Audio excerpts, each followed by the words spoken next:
एक शाम राजा अकबर अपने प्रिय बीरबल के साथ अपने शाही बगीचे की सैर के लिए निकले। वह बगीचा बहुत ही शानदार था।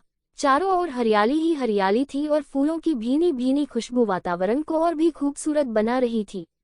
ऐसे में राजा को जाने क्या सूझा कि उन्होंने बीरबल से कहा, बीरबल, हमारा मन है कि इस हरे भरे बगीचे में हम हरे घोड़े में बैठकर घूमें।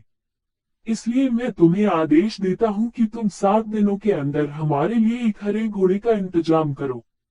वहीं अगर तुम इस आदेश को पूरा करने में असफल रहते हो तो तुम कभी भी मुझे अपनी शक्ल न दिखाना। इस बात से राजा व बीरबल दोनों वाकिफ थे कि आज तक दुनिया में हरे रंग का घोड़ा नहीं हुआ है।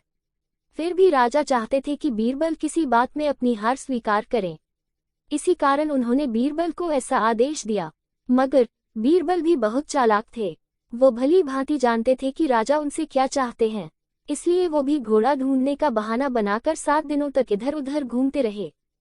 8वें दिन बीरबल दरबार में राजा के सामने पहुंचे और बोले, महाराज, आपकी आज्ञा के अनुसार मैंने आपके लिए हरे घोड़े का इंतजाम कर लिया है, मगर उसके मालिक की 2 शर्तें हैं।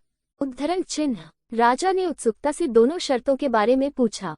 तब बीरबल ने जवाब दिया, पहली शर्त यह है कि उस हरे घोड़े को लाने के लिए आपको स्वयं जाना होगा। राजा इस शर्त के लिए तैयार हो गए। फिर उन्होंने दूसरी शर्त के बारे में पूछा। तब बीरबल ने कहा, घोड़े के मालिक की दूसरी शर्त यह है कि आपको घोड़ा लेने जाने के लिए सप्ताह के 7 दिन के अलावा कोई और दिन चुनना होगा। ये सुन राजा हैरानी से बीरबल की ओर देखने लगे।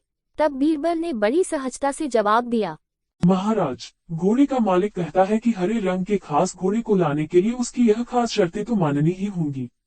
राजा अकबर बीरबल की यह चतुराई भरी बात सुनकर खुश हो गए और मान गए कि बीरबल से उसकी हार मनवाना वाकई में बहुत मुश्किल काम है। कहानी से सीख। ये कहानी हमें ये सिखाती है कि सही सूझबूझ और समझदारी के साथ नामुमकिन लगने वाले काम को भी आसानी से किया जा सकता है।